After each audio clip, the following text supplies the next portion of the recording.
नमस्कार दोस्तों। कैसे हुई मुंबई में अंडरवर्ल्ड की शुरुआत? How underworld started in Mumbai. आज आपको सुनाएंगे full story of Mumbai mafia.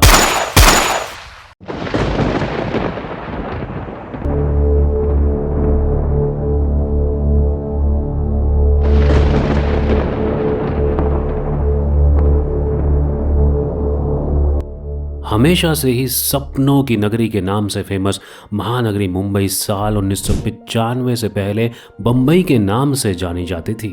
ये शहर कभी काफ़ी शांत और हर किसी के लिए महफूज हुआ करता था, लेकिन एक समय ऐसा आया जब धीरे धीरे करके अंडरवर्ल्ड मुंबई में अपने पैर पसारने लगा और शहर की शांति को भंग कर लोगों के बीच डर का माहौल पैदा करने लगा।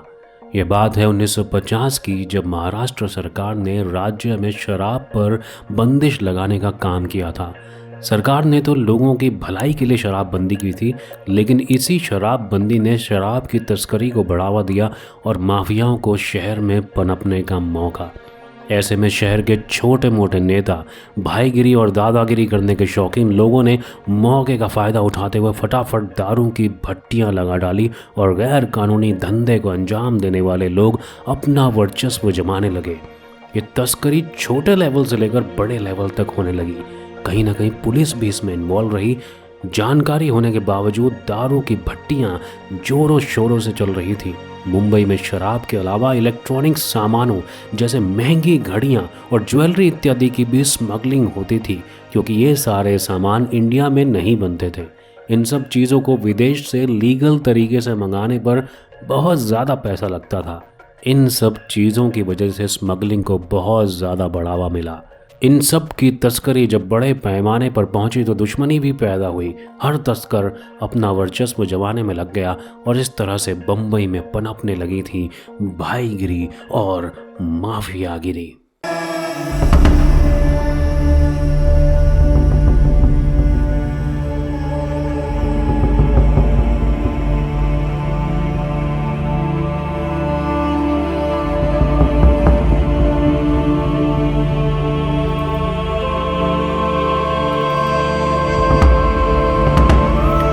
बिल्कुल शुरू से शुरू करते हैं। गैम्बलिंग और स्मगलिंग से शुरू होने वाले संगठित अपराधों की लिस्ट में सबसे पहले नाम आता है अयूब खान पठान का। अयूब खान पठान को लोग अयूब लाला कहकर भी बुलाते थे। अयूब खान अफ़गानिस्तान का रहने वाला था। रिपोर्ट्स की माने तो उन दिनों करीब 13,000 अफ़गानी बम्बई में रहकर अपना गुजर बसर करते थे। इन अफ़गानी मूल के लोगों का एक पख्तून जिरगाए हिंद नाम का संगठन बना हुआ था, जिसका संस्थापक अयूब खान पठान ही था। इन दिनों मुंबई में जितने भी अपराधी गिरोह थे उन सबको अयूब लाला ही कंट्रोल करता था। वैसे तो अयूब लाला अपनी माफियागिरी के लिए फेमस था, लेकिन कहते हैं कि उसने कभी किसी को एक थप्पड़ तक नहीं मारा। वो अपने हर काम को शांति से अंजाम देता था, लेकिन इस तरह के काम में दुश्मन ना हो ये भला कैसे हो सकता है। ऐसे में अयूब लाला के किसी दुश्मन ने उसके बेटे कश्मीरी लाला का मर्डर कर दिया, जिसकी वजह से अयूब लाला ने बम्बई छोड़ने में ही अपनी भलाई समझी और अपने सभी धंधे, अंडरवर्ल्ड के धंधों को उसने बंद करके एक और अफ़गानी पठान करीम लाला को सौंप दिया। उस समय साउथ मुंबई के डोंगरी में करीम लाला अवैध शराब का कारोबार किया करता था। अब उसके पास शराब का कारोबार तो था ही, साथ ही अयूब लाला से मिले जुए के अड्डे भी थे। अब वो कमाई के पैसों को और बढ़ाने के लिए लोगों को ब्याज पर पैसे भी देने लग गया। करीम लाला अपना सारा धंधा बम्बई शहर के अंदर ही कर रहा था, लेकिन उन दिनों बम्बई में ही रहकर विदेशों में अपना धंधा फैलाने का सपना देख रहा था। उसके बाद एंट्री होती है मुंबई के एक और डॉन हाजी मस्तान की।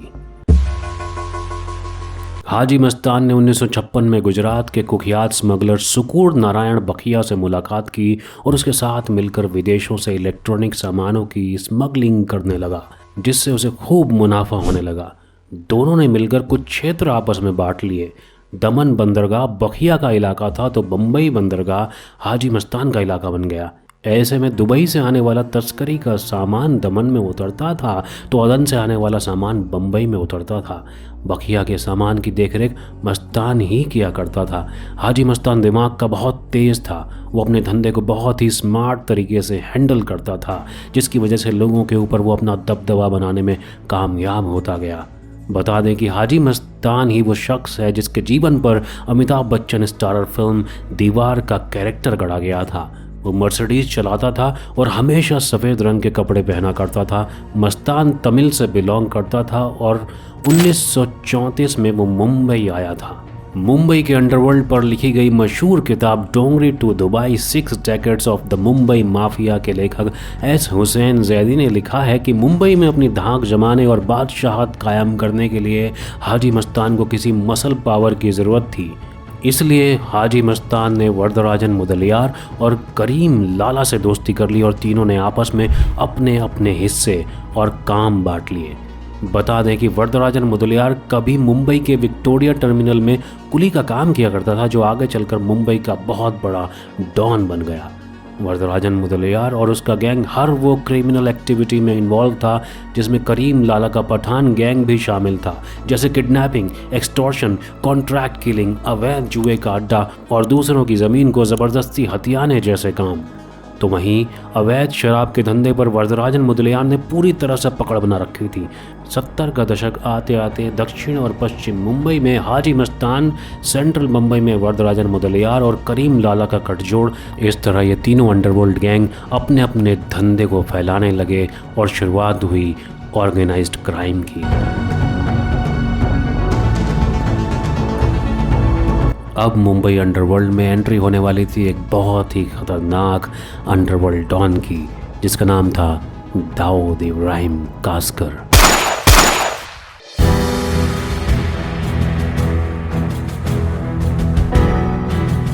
दरअसल दाऊद इब्राहिम मुंबई पुलिस के एक ईमानदार सिपाही का बेटा है, लेकिन उसे ईमानदारी रास नहीं आई और पिता के रुतबे का फ़ायदा उठाते हुए लोगों से वसूली करने का काम शुरू कर दिया और 1980 के दौरान मुंबई में उभरते हुए अंडरवर्ल्ड के धंधे में शामिल हो गया, जिसके लिए उसने हाजी मस्तान के गैंग को ज्वाइन कर लिया था।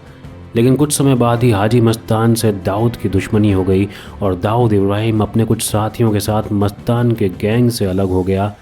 अब वो हाजी मस्तान के साथ साथ पठान गैंग का भी दुश्मन बन गया। इन दोनों गैंग से टक्कर लेने की वजह से दाऊद काफ़ी शक्तिशाली हो गया, लेकिन इस दुश्मनी की वजह से दाऊद के भाई का पठान गैंग ने मर्डर कर दिया, जिससे दाऊद ने बदला लेने का सोचा और फिर दोनों गैंग में पूरी तरह से खूनी गैंग वॉर शुरू हो गया।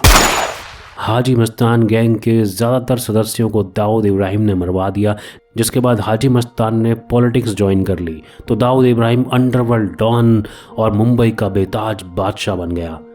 अब दाऊद इब्राहिम अपनी डी कंपनी के जरिए हथियार तस्करी, जबरन उगाही, सुपारी किलिंग, ट्रक तस्करी और आतंकवादी गतिविधियों जैसे अपराधों को अंजाम देने लगा। इन सब के अलावा मैच फिक्सिंग कराना और सट्टेबाजी जैसे बड़े धंधे में भी दाऊद इब्राहिम पूरी तरह से शामिल था। दाऊद इब्राहिम के बारे में मुंबई अंडरवर्ल्ड में एक कहावत मशहूर थी कि दाऊद इब्राहिम कभी अपने दुश्मनों को जिंदा नहीं छोड़ता, यहाँ तक कि उसका कोई करीबी भी अगर उसके खिलाफ जाता तो उसे भी वो अपने रास्ते से हमेशा के लिए हटा देता था। इसी दाऊद इब्राहिम ने अंडरवर्ल्ड की दुनिया को नई परिभाषा देने का काम किया था, लेकिन साथ ही साथ दाऊद इब्राहिम ने 1993 में मुंबई में सीरियल बम धमाके करवा के मासूमों की जानें भी ली थी।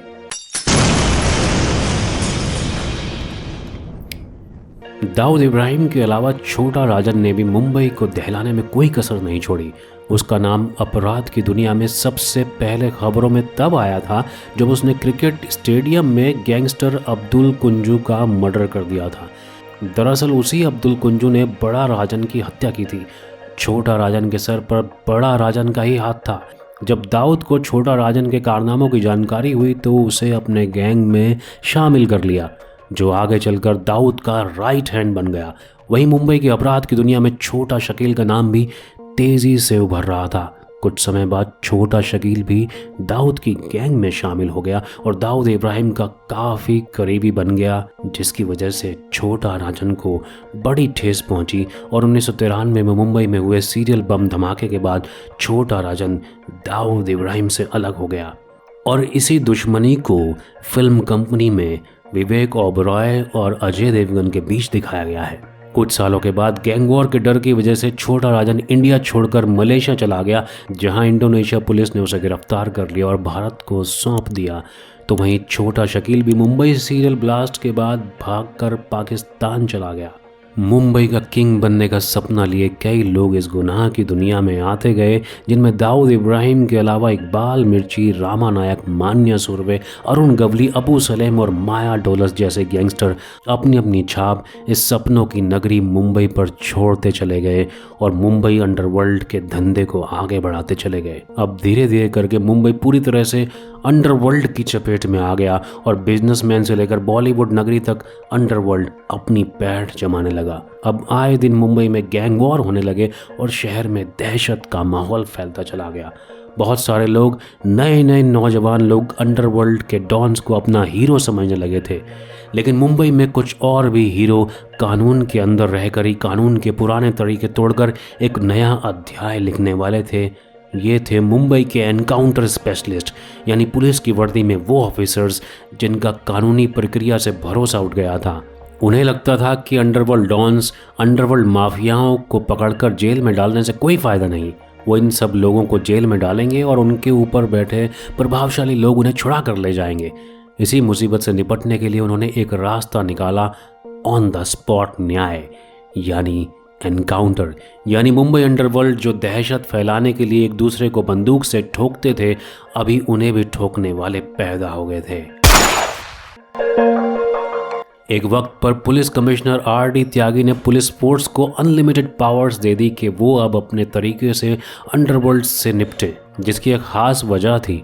दरअसल मुंबई में आए दिन गैंग वॉर, सड़कों पर खून खराबा, अंडरवर्ल्ड डॉन की आपस में लड़ाई, इन सब के बीच मुंबई के लोगों को लगने लगा था कि यहाँ कोई कानून नहीं है, कोई लॉ एंड ऑर्डर नहीं है। लोग घर से बाहर निकलने में भी डरने लगे थे। पब्लिक का भरोसा जीतने के लिए और मुंबई में माफिया और मुंबई अंडरवर्ल्ड के बढ़ते हौसले पर लगाम लगाने के लिए मुंबई पुलिस ने बड़े बड़े गैंग्स जैसे दाऊद गैंग, छोटा राजन गैंग, अरुण गवली गैंग के गुर्गों को ढूंढ ढूंढ कर ठोकना शुरू कर दिया।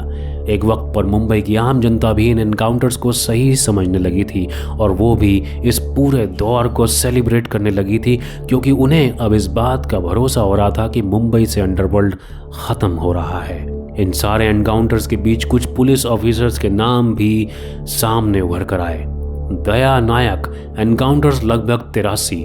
प्रदीप शर्मा, माना जाता है कि प्रदीप शर्मा ने लगभग 100 से ज़्यादा गैंगस्टर्स को दुनिया से जुदा कर दिया। विजय सालस्कर, जो 2008 के मुंबई अटैक में शहीद हो गए थे, वो मुंबई के एंटी एक्सटॉर्शन सेल के हेड थे। विजय सालस्कर ने तकरीबन 80 मुंबई अंडरवर्ल्ड गैंग के लोगों को टपका दिया था। विजय सालस्कर को 2009 में अशोक चक्र से सम्मानित किया गया था।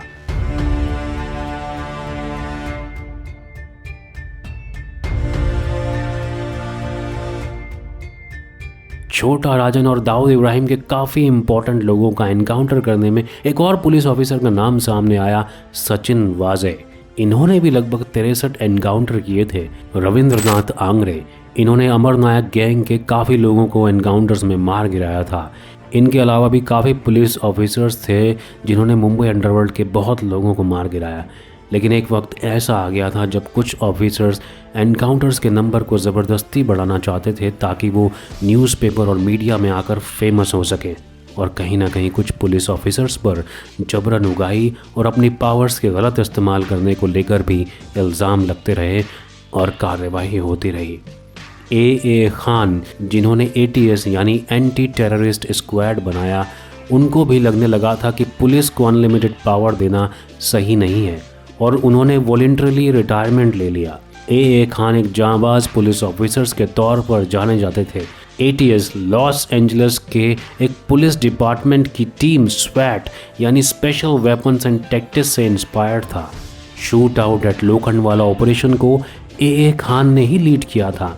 इसके आगे की कहानी हम इस वीडियो के दूसरे पार्ट में आपको सुनाएंगे। जय हिंद।